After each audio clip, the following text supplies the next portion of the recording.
요한계시록 7교회를 살펴보고 있습니다. 오늘은 마지막으로 라오디게아 교회에 대해서 함께 살펴보도록 하겠습니다. 근데 다른 교회도 그렇지만 오늘 그 라오디게아 교회에게 주시는 주님의 말씀이 만만치가 않습니다. 한마디로 좀 셉니다. 강한 말씀입니다. 현대인들에게 너무 중요한 가치를 매우 거칠게 다루기 때문에 아마도 말씀을 듣는 가운데 여러분 안에 반감이 생길 수 있습니다. 그리고 많은 질문이 떠오를 수 있습니다. 근데 여러분, 그것이 굉장히 말씀 가운데 은혜 받고 있다고 생각하고 그 말씀을 그렇게 받았으면 좋겠어요. 왜냐하면 참된 하나님의 말씀은 우리의 육체의 본성을 거스르기 때문에 그렇습니다. 그런 특징이 있기 때문에 그렇습니다. 오늘 말씀을 듣다가 보면 여러분은 주님과 또한 이 주님의 말씀을 전하는 이 설교자가 자칫 여러분을 사랑하지 않는 거 아닌가? 그런 사랑을 의심할 수 있는 말씀으로 또한 들릴 수 있을 것입니다. 그래서 19절 말씀을 읽고 시작하는 것은 굉장히 지혜로운 방법이 될 것 같습니다. 19절 말씀 함께 읽겠습니다. 시작. 물은 내가 사랑하는 자를 책망하여 징계하노니 그러므로 내가 열심을 내라 회개하라. 네, 이 말씀 라오디게아 교회를 사랑해서 주님이 하시는 말씀입니다. 그리고 우리 모두를 사랑하여 주시는 하나님의 말씀인 줄 믿습니다. 라오디게아 교회에게 주신 주님의 말씀을 여러분이 살필 때 가장 중요한 것은 라오디게아 지역에 대한 특색을 그대로 말씀 안에 계속 강조해서 연결시키고 있다는 것입니다. 한마디로 라오디게아 교회는 라오디게아 지역 특색에 영향을 받는 그런 교회였습니다. 그때나 지금이나 교회는 반드시 그 시대의 문화와 영향을 주고받게 되어 있습니다.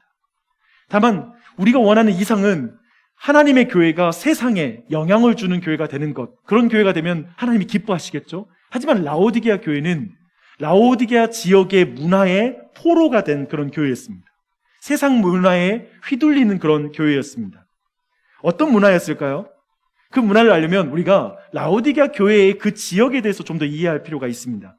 라오디게아 지역은 제조업과 서비스업으로 굉장히 발달된 그런 곳이었습니다. 특별히 제조업으로 말하면 섬유 산업이 굉장히 개발되어 있었는데요. 양모로 만든 어떠한 그 카페트와 옷들, 검은 색깔의 옷이 굉장히 유명했던 그런 패션 산업의 그런 중심지이기도 했습니다. 또 한편으로 그 지역에는 1세기 당시에 라오디게아의 의과대가 있었습니다. 그래서 의대가 굉장히 유명했어요. 그 중에서도 안과가 굉장히 유명했고요. 그곳에서 나오는 안약이 널리 알려진, 유명하기로, 효용있기로 알려진 그런 지역이기도 했습니다. 여러분, 패션 거리와 그리고 의과대학 생각하면은 뭐가 뒤로 따라옵니까? 돈이 많다, 돈이 몰리겠다 싶잖아요. 그런 의미에서 이 지역에 돈이 모이는 그곳에 부유한 은행의 거리가 있었습니다. 그래서 은행이 그곳에, 금융산업이 그곳에 발전되게 된 것이죠. 그때나 지금이나 금융이 발전되게 되면, 그리고 방금 말했던 이런 산업이 발전됐을 때 당연히 그곳에 사람들이 많이 모였을 것은 충분히 당연지사입니다. 그런데 그런 사람이 모이는 곳에는 항상 볼거리도 많은 법입니다. 그래서 이 라오디게아 지역은 특별히 스포츠 산업에도 굉장한 두각을 보였습니다. 그래서 거대한 원형 경기장이 발견되기도 하고요. 그래서 이곳에는 많은 사람들이 구경거리도 많았다는 걸 충분히 알 수 있습니다. 보십시오. 이 정도 내용을 좀 종합해보면 라오디게아가 굉장히 부유한 동네였겠다. 충분히 여러분이 그 정도의 어떤 감안할 수 있는 부분이 될 것 같아요. 그래서 라오디게아 사람들은 자신의 도시의 그 부유함에 대한 자긍심이 굉장히 컸습니다. 그들의 부유함에 대한 자긍심이 얼마나 컸는지 AD 60년도에 소아시아 지역에 큰 지진이 있었습니다. 그때 다른 도시와 마찬가지로 이 라오디게아 도시도 굉장한 피해를 입게 됐어요. 근데 이때 로마 제국에서 황제가 라오디게아에 우리 중앙정부에서 그들을 원조해 주겠다라는 걸 제안합니다. 근데 그때 라오디게아는 그 제안을 거절합니다. 우리는 우리 힘으로 다시 재건한다. 이런 식으로 자기 지역에 대한 자긍심, 부유함에 대한 자긍심이 굉장히 강했던 것입니다. 생각해보면 오늘날에 우리는 어떻게든 지방정부는 중앙정부로도 많은 지원을 받으려고 굉장히 혈안이 된 그런 우리는 사회에 살고 있기 때문에 도대체 이 동네는 무슨 동네야 하는 그런 생각이 들 정도예요. 근데 그 정도로 부유함에 대해서만큼은 누구한테 도움받는 것이 자존심 상하는 그런 지역인 거죠. 그래서 그런 자긍심이 넘쳤다는 걸 좀 주목할 필요가 있습니다. 여튼 이 역사적 사례가 보여주는 것은 라오디게아의 물질에 대한 어떤 자긍심 그리고 자부심 이런 것이 굉장했다는 걸 말하고 있습니다. 그런데 이런 도시에 매우 역설적이게도 치명적인 결핍이 있었습니다. 그것은 물의 문제였습니다. 물 문제. 근데 물 문제는 두 가지로 나눠지죠. 질과 양의 문제였습니다. 석회수가 침전물이 많이 있는, 그러니까 마시기에 되게 아주 어려운 그런 석회수가 있는 지역이었고요. 또 한편에 양적으로도 너무나 부족했기 때문에 외부로부터 물을 끌어와야 됐습니다. 다행히 그 지역, 그 라오디게아 주변에 가까운 곳에 히에라폴리스, 오늘날의 갑자기 생각이 안 나네요. 그 파무칼레라는 지역 있잖아요. 그 터키의 파무칼레를 지면 지금도 너무나 그 유명한 휴양지가 있어요. 온천이 유명하죠. 근데 그곳으로부터 뜨거운 물을 수로로 끌어왔습니다. 그리고 그 가까운 곳에 또한 골로새 지역에서 차가운 물이 나왔습니다. 그래서 그 차가운 물도 끌어온 것이죠. 근데 이렇게 뜨거운 물로 출발하고 차가운 물로 출발했지만 결국에 라오디게아 지역에 도착하면 그 물이 전부 다 미지근해졌어요. 열기에 차가운 물도 미지근해지고 뜨거운 물도 오다가 결국 미지근해지고 그런 물이 라오디게아에 공급되었습니다. 이제 이 모든 내용을 요약하면 라오디게아는 돈이 많은데 물은 적은 곳이었습니다. 질문이 있습니다, 여러분. 돈과 물 중에 무엇이 더 중요합니까? 어때요? 돈과 물 중에 어떤 게 더 중요해요? 어떤 사람은 목사님, 돈 없이도 며칠은 살 수 있지만 물 없이 몇 시간 견디는 것도 쉽지 않습니다. 물이 더 중요합니다. 라고 어떤 사람은 말할 것이고요. 또 어떤 사람은 이 대답을 듣고 나서 이런 말을 들으면 아유, 목사님 질문에 지금 걸려들었어. 그 프레임에 걸려든 거야. 아니, 돈을 주고 물을 사면 될 거 아니야. 돈이 더 중요합니다. 라고 이렇게 어떠한 답을 내놓을 사람이 있을 것입니다. 라오디게아는 사실상 두 번째 대답을 가진 그런 지역이었습니다. 즉 말하면 막대한 자본으로 수로를 만들어서 물을 끌어와서 도시의 산업을 유지시키는 그런 지역이었던 것입니다. 하지만 생각해 보세요. 전쟁이 일어나서 그 수로를 끊어버리면 순식간에 도시는 마비되는 거예요. 그러니까 쉽게 말하면 이 도시는 보기에는 돈이 많고 산업이 발전됐지만 굉장히 취약한 구조를 가지고 있는 그런 도시였다라는 걸 우리는 충분히 알 수 있습니다. 저는 이것을 이렇게 부르고 싶어요. 라오디게아 역설. 근데요, 이런 라오디게아 역설이 우리 인생에도 있어요. 차근차근 한번 보시자고요. 이런 배경을 이해하면 주님의 말씀은 분명히 우리에게 이해가 됩니다. 15절과 16절 말씀을 함께 읽어보겠습니다. 시작. 내가 내 행위를 아노니 내가 차지도 아니하고 뜨겁지도 아니하도다. 내가 차든지 뜨겁든지 하기를 원하노라. 내가 이같이 미지근하여 뜨겁지도 아니하고 차지도 아니하니 내 입에서 너를 토하여 버리라. 지금 여러분은 이 본문으로 가지고 정말 많은 설교를 들었을 거예요. 그렇죠? 한 번쯤은 라오디게아 이 본문으로 설교를 듣게 되는데요. 그 설교의 내용은 이런 식의 해석이었을 것 같아요. 주님은 여러분이 차든지 뜨겁든지 하기를 원하십니다. 여기서 뜨겁다라는 말씀은 바로 뜨거운 신앙, 열정적인 신앙을 말하는 것입니다. 주님은 미지근한 신앙을 너무나 싫어합니다. 여러분, 신앙생활 똑바로 하십시오. 하려면 제대로 할 것이지 미지근하게 적당하게 신앙생활 하려면 여러분, 그거 안 됩니다. 믿으려면 제대로 믿어야죠. 미지근하게 믿는 것은 그건 정말 온전치 못한 것입니다. 여러분, 이런 해석을 들었을 때 만약 뜨거운 물을 뜨거운 신앙으로 해석하면 차가운 물에 대한 해석이 남습니다. 차가운 물은 곧 신앙, 믿지 않는 것으로 해석하게 되는 것이죠. 그래서 제대로 믿어라. 쉽게 말하면 양당 간의 신앙 노선 정확히 결정해라. 한쪽으로 정확하게 열정적으로 하려면 하고 안 하려면 말고, 마치 이런 식의 설교를 어쩌면 들었을 수 있습니다. 하지만 여러분 생각해 보십시오. 지금 우리 주님이 너희들 믿으려면 제대로 믿고 미지근하게 믿으려면 아예 신앙에 발도 들여놓지 마. 약간 이 말씀이 주님이 그렇게 말씀하셨을까? 약간 우리 안에 좀 질문을 갖게 하는 그런 해석입니다. 그렇다면 이것을 어떻게 해석해야 될 것인가? 부분인데요. 뜨거운 물과 차가운 물을 음용수로 생각하면 이 모든 해석이 자연스럽게 이루어집니다. 오늘 본문의 내용과 정확하게 부합합니다. 라오디게아의 물은 미지근한 물 상태로 매우 역겨운 상태였다고 합니다. 그러니까 미지근한 상태로는 굉장히 역겨운 냄새를 내는 거예요. 하지만 그래서 어떻게 하냐면 마시려고 끓여서 먹거나 아니면 식혀서 차갑게 먹을 때 먹을 수 있는 물의 상태였다고 말합니다.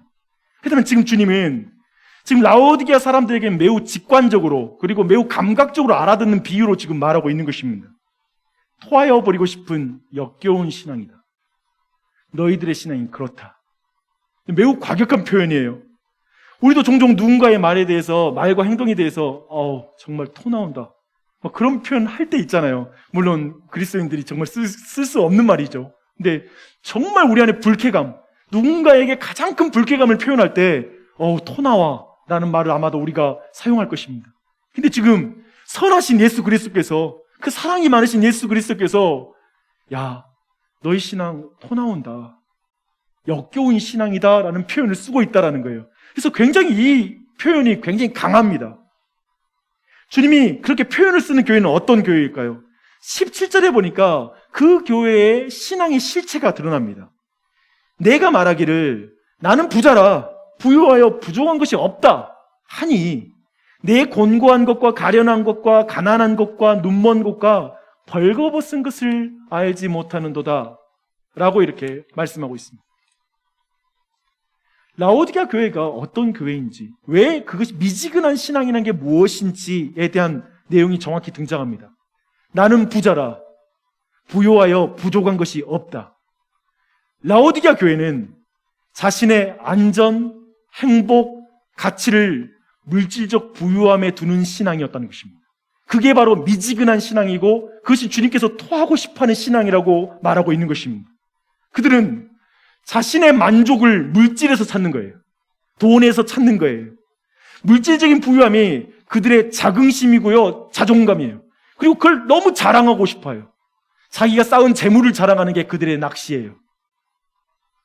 세상은 당연히 물질적인 것으로부터 자신의 정체성을 찾습니다. 그렇잖아요. 이 세상이라면 우리가 그거 다 이해해요. 하지만 그리스도의 교회가 예수 그리스도가 아닌 돈에서, 물질에서 자신의 안정과 행복과 가치를 추구하는 것, 거기서 자신의 정체성과 그것으로 인하여서 침체되기도 하고 그것으로 인하여서 막 기뻐하기도 하는 상태, 그 상태에 있다라는 것은 주님의 마음을 아프게 하는 것이죠. 주님이 토하여 버리고 싶은 미지근한 신앙은 우리의 자랑, 우리의 만족을 물질에서 추구하는 것입니다. 이게 미지근한 신앙의 정의입니다. 교회 안에 있지만 돈과 하나님을 이라는 두 주인을 섬기는 신앙, 그걸 주님이 기뻐하지 않는 것이죠.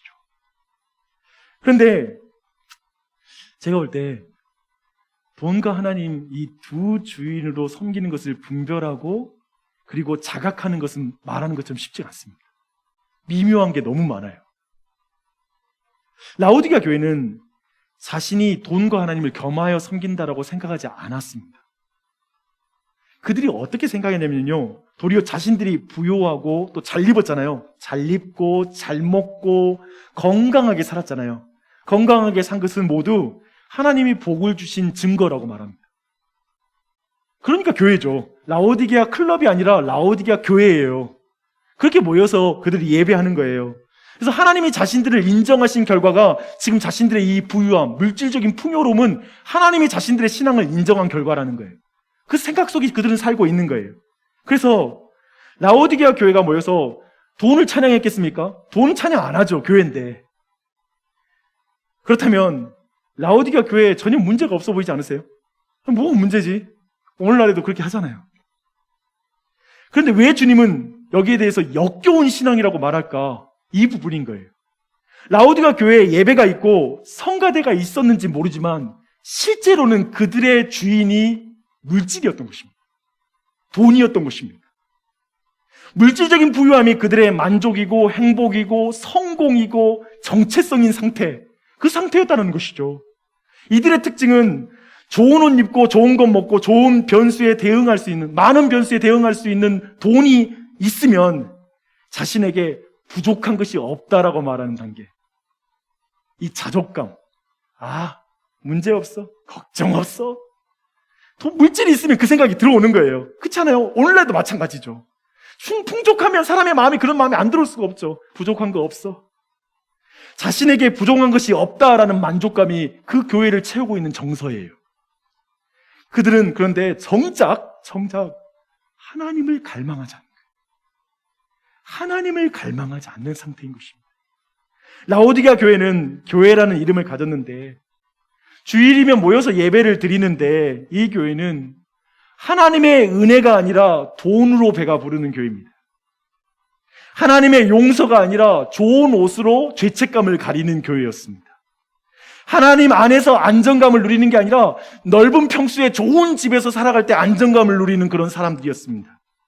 좋은 차와 그리고 안전한 보험 증서들과 학벌과 인맥과 직장으로 기본적으로 마음이 평안하지, 이것 없으면 예수 그리스도 위로가 되지 않는, 어쩌면 그런 상태의 마음이었습니다. 주님은 그들에게 말합니다. 메시지 버전으로 그들에게 하시는 말씀을 들어보십시오. 나는 부자다, 나는 성공했다, 나는 부족한 것이 없다라고 자랑한다.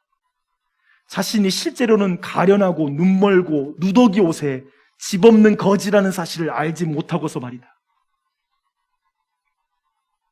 주 안에서 사랑하는 여러분, 주님이 지금 이 말씀에서 분명히 우리에게 말씀하십니다. 물질이 사람을 속입니다. 물질이 교회를 속입니다. 물질이 신앙생활하는 사람들 속입니다. 돈이 있어서 보지 못하는 게 있다라는 것입니다.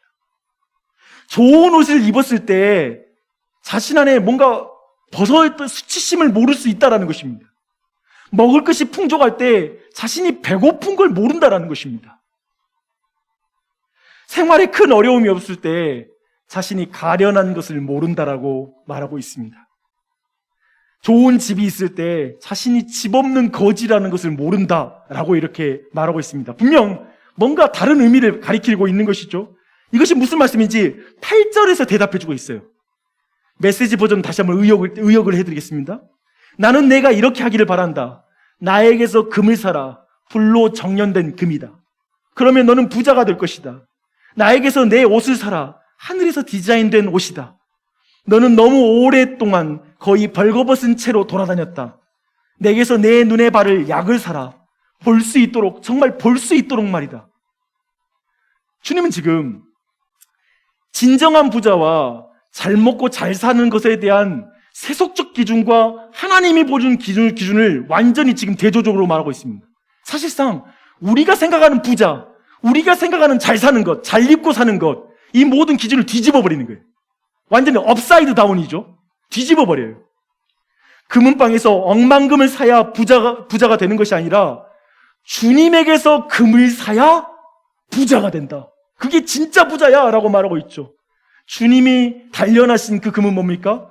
예수 그리스도께서 고난과 십자가와 그 죽음을 통하여 단련하여 우리에게 주시는 금, 거룩함, 순결함, 의로움. 그것은 우리가 돈 주고 사는 게 아니라 믿음으로 값없이 우리가 받는 것이죠. 그 금을 사라. 예수 그리스도가 단련한 금을 사야 너 진짜 부자야. 금은방에서 내가 엄청나게 수캐럿짜리 어떤 보석을 가지고 금을 사서 너가 부자가 되는 게 아니야. 진짜 부자는 예수 그리스도로부터 금을 사는 거야 라고 말씀하고 있습니다. 또한 명품샵에서 최고의 디자이너가 디자인한 수백만 원짜리 그 명품백을 사야 되고, 그리고 니트 하나에 수백만 원짜리 그 옷을 입었을 때 잘 입고 사는 게 아니라 예수 그리스도의 보혈로 깨끗하게 씻어진 흰 옷을 사서 입는 자가 진짜 잘 입는 거야 라고 지금 말씀하고 있죠. 또한 국내 최고의 의료진이 있는 최고의 병원에서 우리의 안과에 가서 진료를 하고 했을 때 인생을 바로 볼 수 있는 존재가 되는 것이 아니라 참으로 하나님께서 눈을 띄워줘서 십자가가 보이고 예수 그리스도가 보이고 성령 하나님의 은혜가 보이는 자가 진짜 잘 보는 자야. 그게 진짜 인생을 사는 자야 라고 말씀하고 있는 것이죠. 지금 부자의 기준, 잘 입는 기준, 잘 사는 기준을 완전히 뒤집습니다. 주 안에 사랑하는 여러분, 주님은 다시 말씀하십니다. 썩어질 물질에 속지 마십시오. 아시다시피 금도 옷도 집도 영원한 건 없습니다. 주님으로부터 금과 흰옷 안약을 사서 바르십시오. 그걸 우리에게 말씀하고 있습니다. 성경은 여러분이 부자가 되는 것을 반대하는 것이 아니라 여러분이 부자가 아닌데 부자라고 착각하는 것을 반대합니다. 성경은 적극적으로 여러분이 부자가 되기를 원하십니다. 좋죠? 주님 매우 긍정적으로 우리가 부자가 되기를 원하세요. 그런 면에서 볼 때 주님은 참으로 지금 사랑하는 자들에게 책망하고 있습니다. 가난하게 만들려고 지금 책망하고 회개하는 게 아니라 참된 부유함으로부터 돌이켜라. 너희들이 지금 가난한 축으로부터 돌이켜라라고 말씀하고 있는 것입니다. 주님은 우리가 회개하기를 원하십니다. 물질로 부자가 되고 물질로 만족할 수 있다고 생각하는 그 길로부터, 아니 예수 그리스도로부터 금과 흰옷과 안약을 사는 것으로부터 너가 부유해지는 거야 라고, 그분으로 말미암아 너가 참으로 부유해질 수 있어라고 지금 말씀하고 있는 것입니다. 그렇게 돌이키는 것이 회개입니다.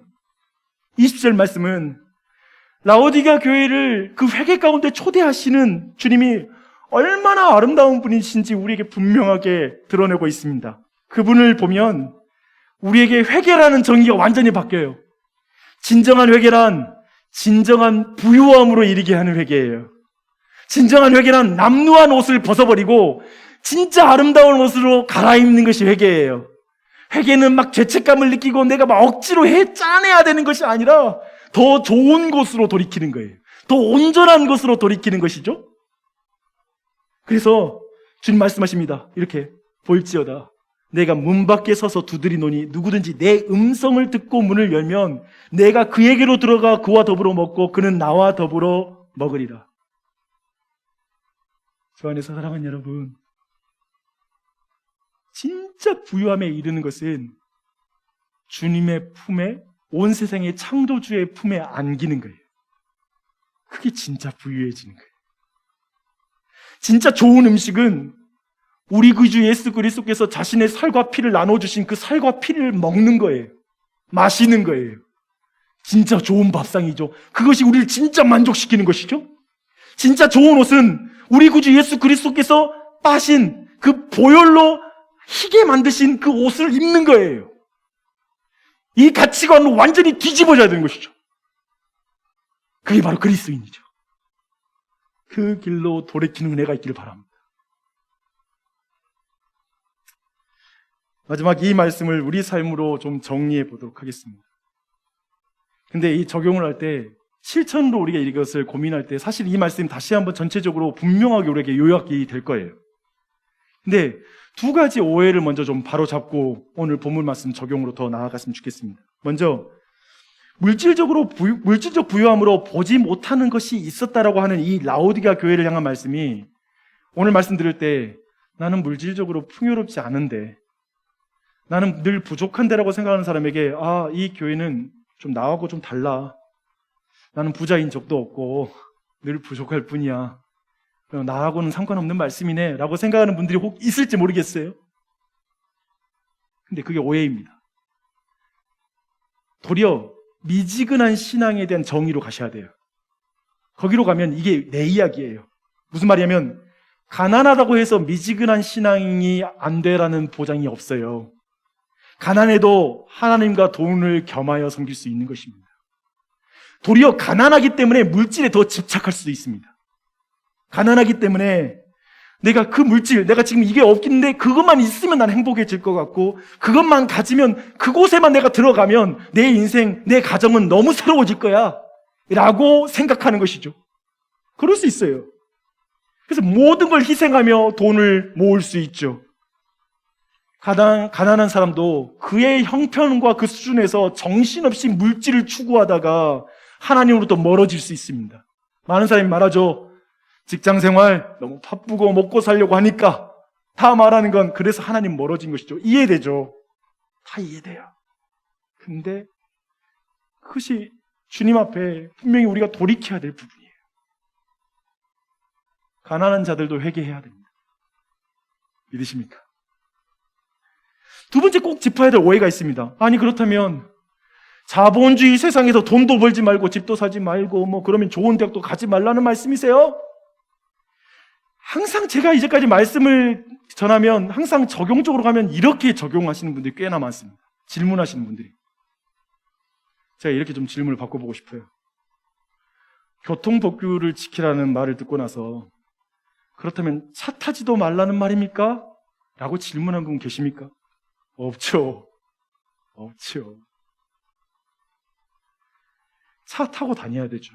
근데 교통법규 지키지 않고 반대 차선으로 차를 타고 올라가잖아요. 그러면 죽을 수 있는 사고를 당할 수 있습니다. 치명적인 사고를 당할 수 있습니다. 그리스도인도 돈 벌어야죠. 그리스도인도 집도 사야 되고요. 안전한 차도 사야 됩니다. 그런데 돈이 주인이 되면 물질이 주인이 되고 그 물질이 나의 행복과 정체성과 내 모든 삶의 불안을 지울 수 있는 안전이 된다면 그것은 우리를 죽음에 이르게 하는 그 길이 될 것입니다. 그건 누리는 것이 아니라 탐욕이 될 것입니다. 교회에 다니는 이들은 자판기처럼 사실은 집 사고 차 사면 하나님 복 주셔서 이렇게 됐어요 라고 말합니다. 정말 이걸 잘 봐야 되겠더라고요. 라오디게아 맥락에서 본다면 실상은 돈을 주인으로 섬기는 미지근한 신앙일 수 있어요. 그런 말들. 충분히 교회인들도 그 말 다 할 수 있어요. 미지근한 신앙으로 주님이 복 주셔서 이래요. 그 정도로. 이것을 경계하라는 것이 라오디게아에게 주신 말씀입니다. 제가 나이가 조금씩 더할수록 돈의 맛을 알겠어요. 이게 돈이 그제 작년에 한번 제가 돈이 좀 생길 기회가 있었는데 그걸로 제가 사고 싶은 걸 사는데 가격표 안 보고 그냥 그래 사자 하고 사는데 그렇게 기분이 좋더라고요. 제가 그러면서 여러 가지 삶을 관찰하면서 돈이 있으면 좋은 거 중간중간마다 내가 돈이 있으면 이게 좋구나 하는 것들 제가 정리했었는데 제가 이번 기회에 그 내용들을 정리해봤어요. 한번 우리 돈 있으면 좋은 거 한번 생각해 볼게요. 돈을 가지면 든든합니다. 목욕탕을 가면 자기 손으로 때를 밀지 않고 다른 사람이 밀어줍니다.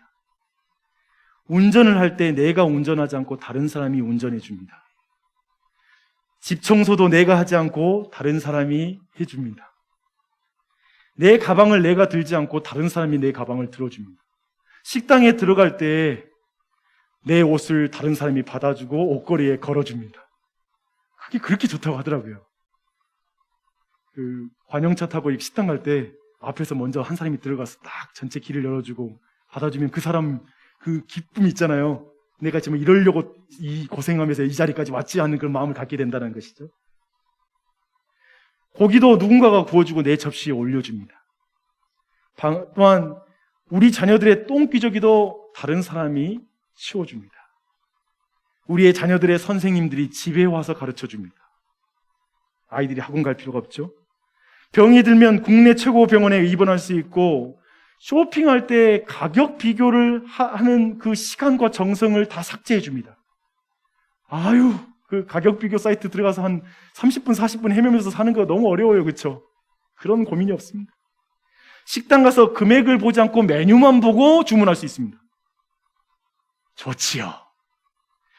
소고기 뷔페 입구석 가지 않고 한우 전문점 가서 단품으로 시켜 먹을 수 있습니다. 가전제품도 마음에 드는 제품을 나오면 바로 살 수 있고 자동차도 바로 바꿔줄 수 있습니다. 집도 원하는 크기로 신상으로 살 수 있습니다. 얻어먹지 않고 사주는 것이 얼마나 좋은지 모릅니다.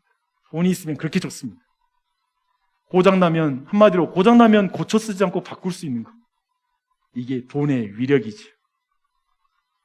천천히 보니까 세상은 이렇게 소비할 수 있는 그 능력이 곧 그 사람의 성공이고 그 사람의 행복이고 그 사람의 가치이고 그 사람의 수준입니다. 그렇게 세상은 평가합니다. 소비력으로. 왜 돈을 벌어요? 단지 편하는 차원을 넘더라고요. 소비주의의 가치관, 물질적인 행복관이 사로잡힌 그 세상 사람이 가득한 곳에서 그 위치에 오르면 사람들이 부러워해요. 인정해요. 사람들이 되게 그 사람을 높게 생각해요. 그래서 우리나라에는 물건이 좋아서 물건을 사는 것이 아니라 비싸면 삽니다. 그런 풍조가 있습니다. 그리고 내가 필요해서 사는 것이 아니라 친구가 사면 삽니다. 주변에 있는 학부모들이 사니까 나도 그 학원에 보내야 될 것 같습니다. 지금 대한민국 언론부터 영혼까지 끌어서 부동산에 투자하라는 광풍이 불고 있습니다. 많은 사람이 그 흐름을 타야 될까 말아야 될까 고민을 하고 있는데 제가 볼 땐 타야 될까 말아야 될까 고민한 게 아니라 돈이 없어서 지금 못하는 것입니다. 저도 타고 싶습니다. 실력이 안 되고 이번에 전세에 들어갔습니다. 감사하지요. 그렇지만 저도 실력 있으면 집 살 것 같습니다. 왜 안 삽니까?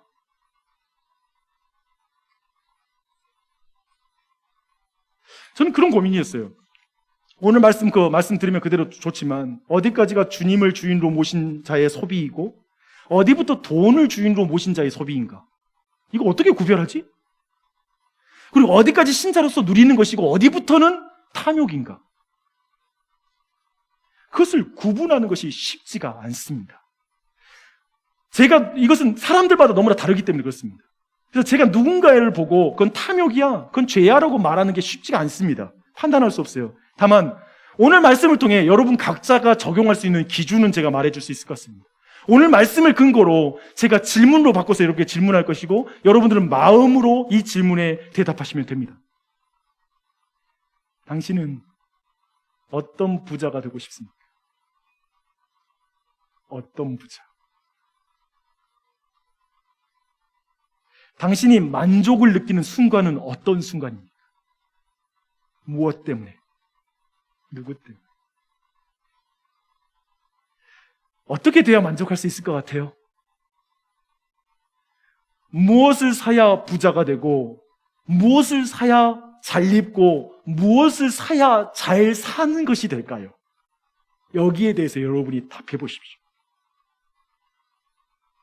은금, 좋은 옷, 명품, 브랜드 있는 어떤 아파트, 어떤 평수, 어떤 조건입니까? 아니면 여러분 마음에 예수 그리스도, 그분의 십자가, 그분이 빤 옷, 흰 옷, 그 금, 단련하신 금, 그리고 그 예수 그리스도의 그 은혜, 어떻습니까? 주 안에서 사랑하는 여러분, 저는 여러분이 좋은 차를 탔으면 좋겠습니다. 목사님, 차 새로 샀는데 와서 기도해 주세요. 가서 기도해 줄게요. 기뻐요. 감사해요.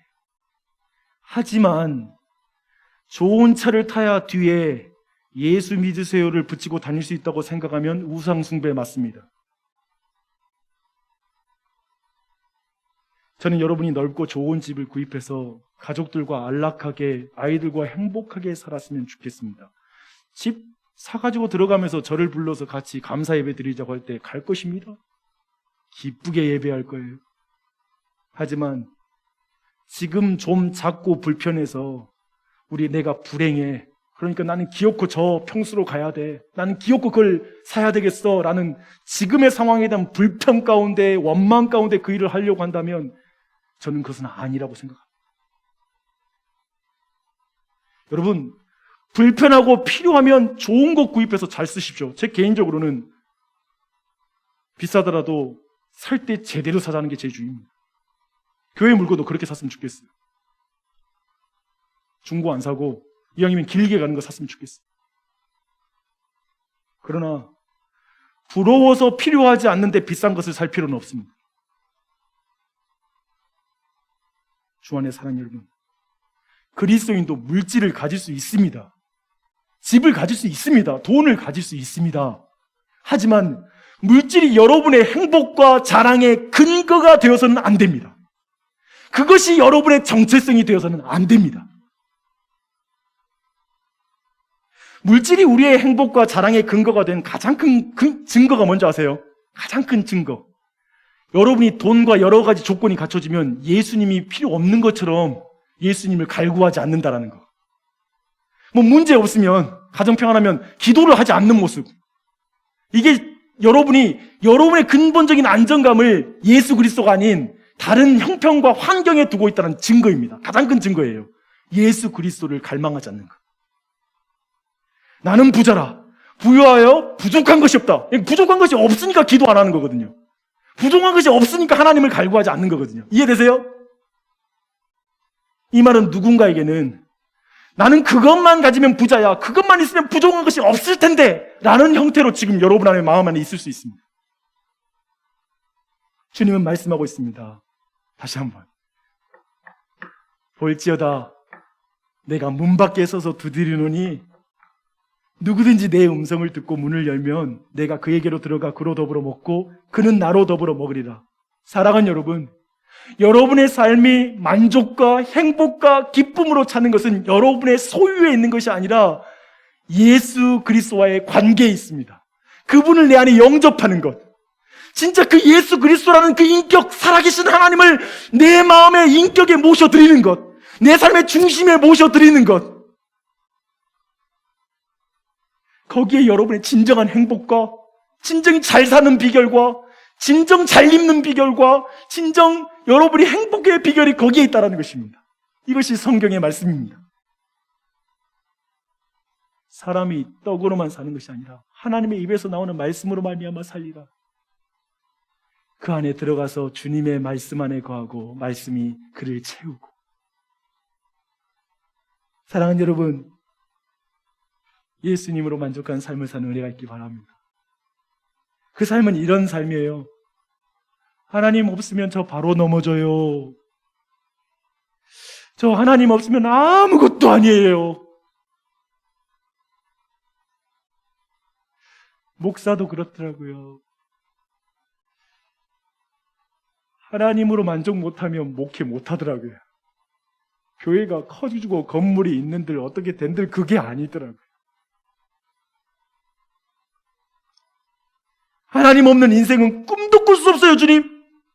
하나님 없는 우리 가정 생각할 수도 없어요. 한순간도 하나님 없이는 못 살아요. 나는 하나님 없으면 억만금을 가져도 만족할 수 없어요.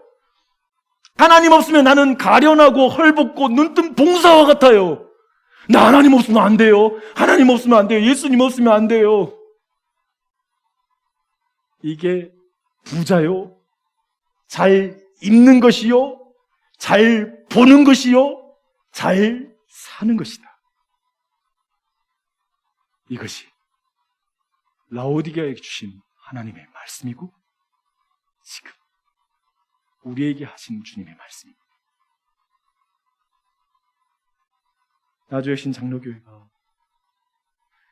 자본주의 시대의 포로가 아닌 변혁 공동체가 되기를 기도합니다. 소비주의 시대에 소비력으로 자신을 증명하는 게 아니라 나눔으로 교회를 증명하는 그런 교회 되기를 축원합니다.